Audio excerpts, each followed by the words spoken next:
Today we're showing you the Merand Atoupain. Now some of you might have been here last year. Did anyone see this demo last year? A few nods, a few shakes. So some of you this will be a bit of a refresher on what you saw. Some people this might be quite new. So the Merand Atoupain will do everything that a normal D20 dough divider will do. So put in 16 kilos, divide into 20 pieces, going to get 800 grams, 11 kilos, 550s that you would normally do. Square tape divider.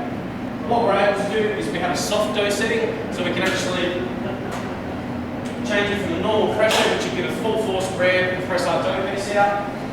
We can switch it over onto the softer setting, which will reduce the pressure by 67%. So we can actually ferment our doughs, we can get as much gas in there as we want. We can then divide them through here without taking that gas out. Now using a normal D20 divider, if we were to put that in, ran it at full pressure, we would have just knocked out all the gas. So where we were tipping the dough on, out of tubs on the benches, standing there meticulously cutting it out by hand, scrape it, weighing it off and piecing, we can do that whole process in this machine in a quarter of the time and with a lot more accuracy. So a great machine for processing wet and cold doughs, but it will still do everything that your D20 will do. We can also turn the knives off. So that would be our normal D20. Turn it onto grid and it works as a flat press. So we can block out our pastry sheets before we're processing through our sheeter, or just block out doughs into slabs. What we've done for today's demo is we've made, I came up yesterday, we've made some doughs. So Evan will show us one of the doughs.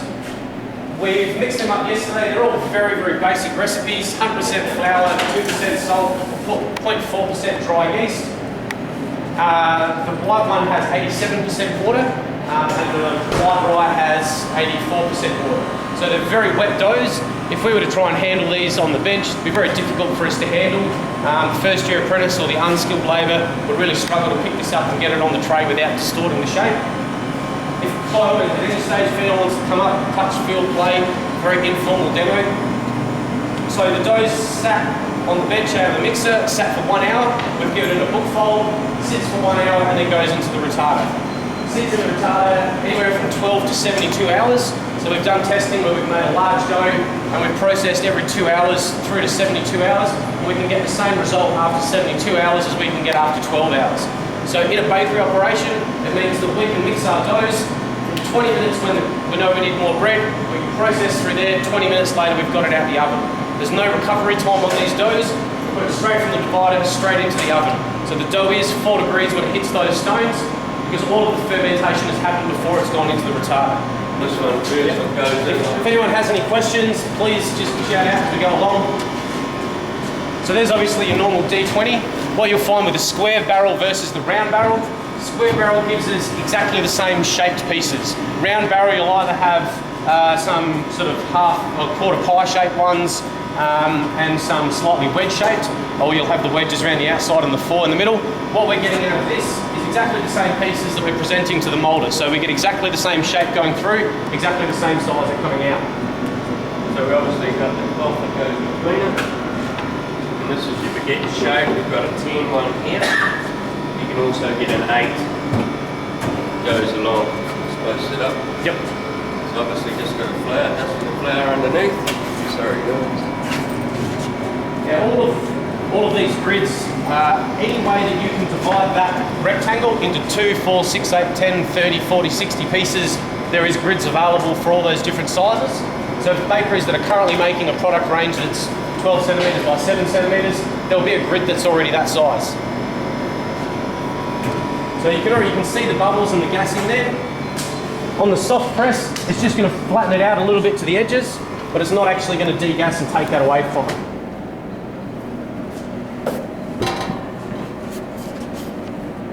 Sorry, mate. So first process, like the normal divider, is to press.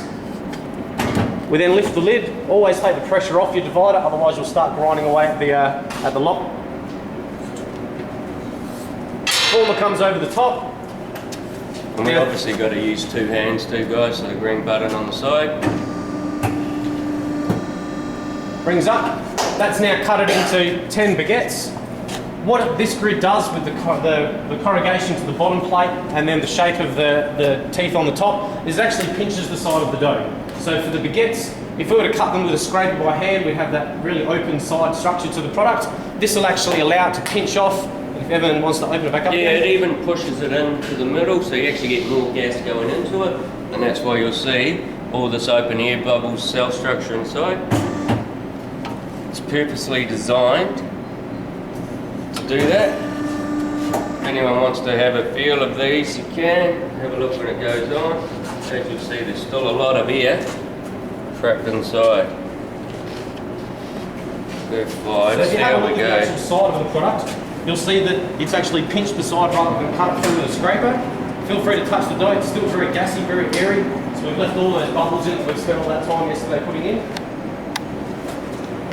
So that little pinched line is the actual line. If we were to be doing this on a bench with a scraper, we'd end up with a very square product. This for us should come through a white dough. Now just because we've used this dough doesn't mean that it has to be this dough. We've done those using beakers, using polish. We can do 3-hour bulk fermented, 107% hydrated ciabatta through here. The limit to what you put in here is what you guys currently make in your bakery or want to start making. So the dough is 4 degrees. It's come straight out of here. It'll go straight in. What we don't want with this is we don't need to give it extra time. We don't need to recover and prove it. If our sales staff tell us we need more baguettes, we could have a whole rack full of billets of dough or slabs of dough. The only restriction on them as what they become is the grids that we put in. So we could, with this white dough, we could make baguettes, we could make rolls, we could make loaves, we could make Turkish, we could make whatever we want out of it. It all depends on which grid we put in. So changing the grids over is as simple as pulling the pin. Out comes the top grid.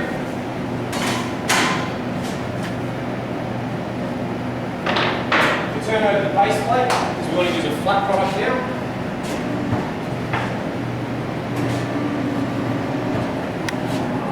Let's do all of those. So you'll notice that there's 3 lugs on the end of each.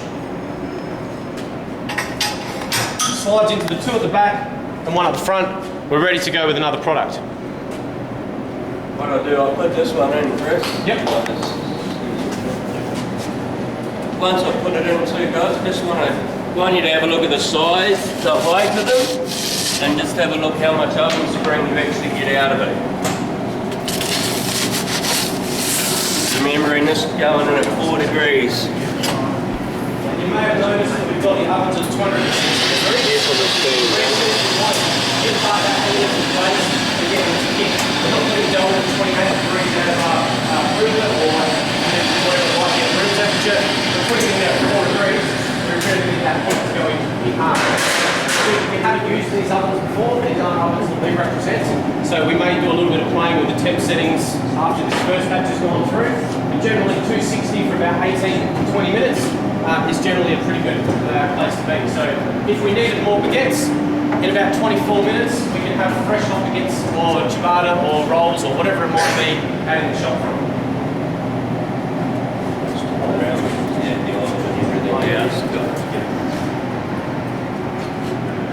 Now out of this same dough, I made an 8 kilo flour weight dough.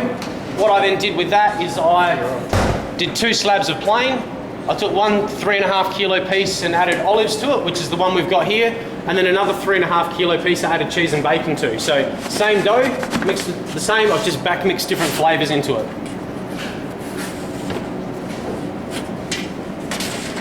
Now we use couch cloths because they're quite easy to use, they peel off really well. We can do this in tubs, we can do it on trays, on silicon mats, depending on what bakeries actually have in place, whether they want to buy couch, whether the local council or the health department will allow you to use couch. But we agree with couch, you know, as an idea and everything else. It does stop any frostbite or anything else. Great stuff. So obviously the same process again. And what you'll find is the closer that your rectangular piece of dough is to the actual shape of the chamber, the more consistent your product's going to be.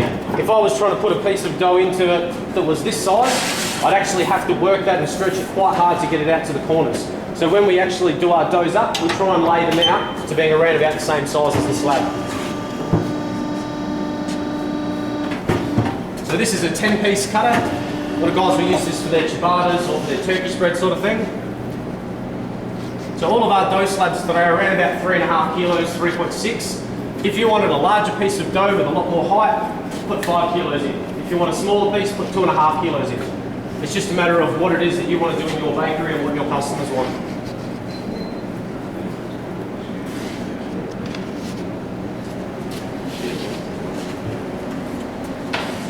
So for those of you that can see the oven, if you just want to have a look, you'll notice that 2 minutes in, they've already started kicking. They've already got some volume to them.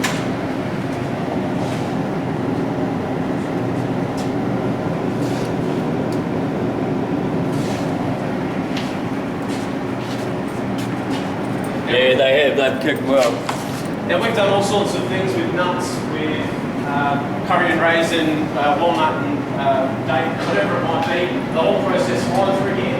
The only thing that you might find is if you do get a date pin or something, if it happens to line perfectly under there, then that little portion of it might not cut through perfectly. That's not the fault of the machine, it's just because we put a date pin or something in there.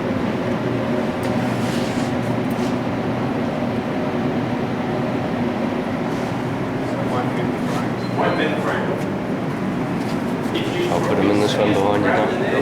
Yep, you're right. Nuts are fry that one, but a little date pin or some hard nuts, will perfectly fine.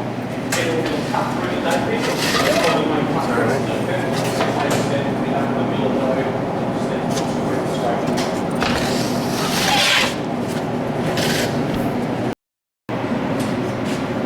So again, nice and simple to pull the grids out.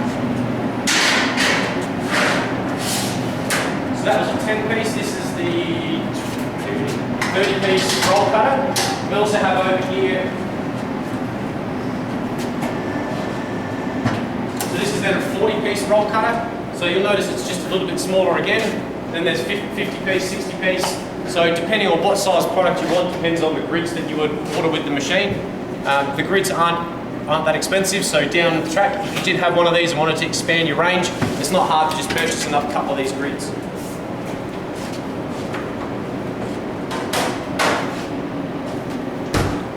Cheese and bacon? Yeah. Just cheese and bacon in every bite. It's not a matter of peeling off the top and having a plain roll underneath. It's just a way of putting cheese and bacon through the whole product. Yeah, it is pretty popular, isn't it? I'll be grabbing a couple of these. So again, just turning the dough piece over. You notice because the dough piece is cold, there's actually doesn't degas. If we were to do this with a fresh dough, then we can tip it out. We just need to be careful. If we were to throw it at the machine, same as if you were to just smack it on the bench, it's going to degas to a degree. But the nice cold doughs hold their structure well. Yeah, it gives a lot more tolerance going through. You can play with it. Skim it down. So that's 3.5 kilos of dough, 500 grams of bacon, 500 grams of cheese.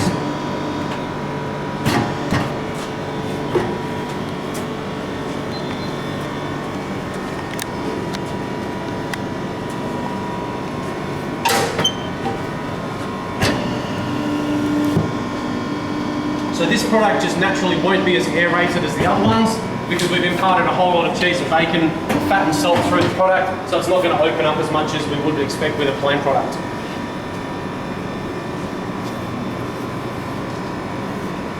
Now we could be topping these with a little bit of cheese if we wanted to, but there is a fair amount of cheese and bacon inside. Now Evan's very heavy-handed with the flour. We do a lot of work with artisan bakeries that are extremely heavy-handed with flour. If that was too much flour on top, you could quite easily brush it off.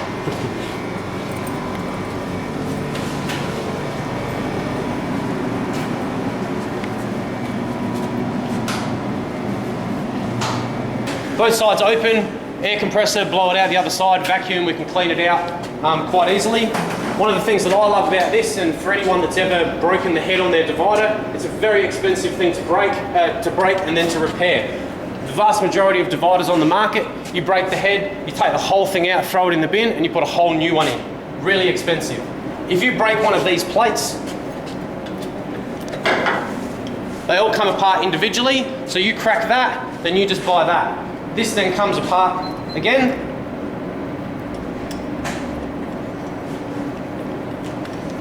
And that can go in the dishwasher. So this is made of surgical grade plastic, doesn't heat or shrink, doesn't shrink or expand in heat or cold. So when it's hot in your bakery, it's not going to jam up. When it's cold in the bakery, it's not going to shrink and it's not going to bleed dough through the machine. A lot of the metal plate ones, you'll find that in the colder months, when the machine's cold, you'll end up with more dough and stuff in the bottom of the machine. That's purely because the metal's shrunk and there's slightly larger gaps on the outside of each of the plates.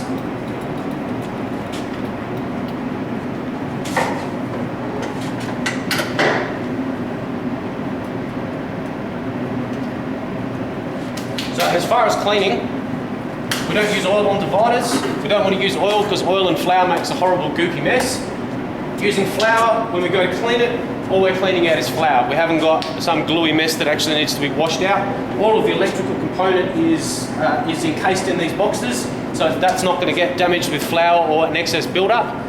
So really, really simple and easy to clean. If we were to do this by hand, so we're going to be tipping the dough onto the bench, we're going to be trimming it up, cutting it out.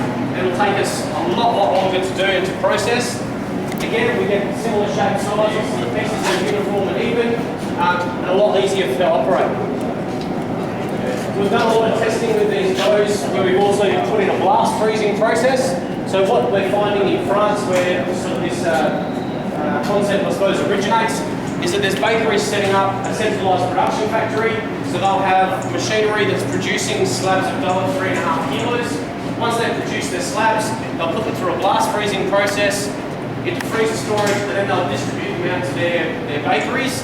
Their bakeries will consist of one of these, a retarder, a freezer, and an oven. No mixers, no moulders. They'll take out their slabs of dough, they'll recover them in the retarder overnight to 3 degrees, then the next day they'll bake them off into the pieces that they want. The good thing about that is if you're not selling baguettes today, just take out the baguette attachment and do a square cut roll. If you're selling all of your rolls, tell you what there's going to be baguettes in the rolls. If all of your baguettes are gone, make more baguettes and less rolls. We can use the same piece of dough and create a whole lot of different shaped products out of it. Another beauty about dividing it and getting it nice and even, for those of you who might be doing this in hand scaling, when you cut the piece and it's a bit small, you cut the little strip off the dough, you lay that underneath, you then end up with a random looking strip of dough underneath. We don't have that for any of these products. They're all cut perfect the first time. We don't need to manipulate and add tiny little bits of dough, which from the top will look great. When you look underneath, you'll find that you've got a couple of random blobs of dough sitting underneath. And we have a fully operational test bakery at our showroom in Dandenong. We have deck ovens, convection ovens, spiral planetary mixers as standard items in there, but we will wheel in and out anything and everything that someone wants to have a look at. I think one of the largest lines we had is a fully automated pizza based production line, so it ran out of the test bakery, the length of the showroom right there to the front door. So if there are any pieces of equipment that anyone's interested in having a look at, they're all on the back of the brochure. We've got a great website, links to our YouTube page with a lot of videos and things. Whether that's with, I'd like to have a look at this, you asking us, can we make some dough? If you're those particularly special or particularly vulnerable to touching or quite specific, more than happy to have you in to our bakery. You can make the product, you can send recipes to us and we can make it ahead of time. More than happy to sort of accommodate whatever people want. Some want to generic, some want to know that it makes their exact product. So we do all that sort of stuff. Towards you, and now you hold this one in and then toggle up with the switch. Yep, and then again just release. Lift the top over, and we're good to go.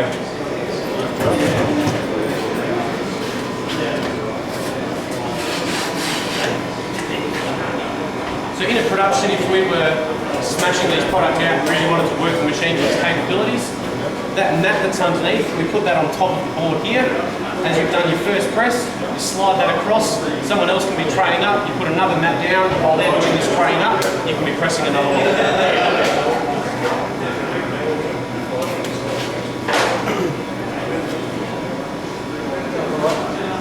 Yeah.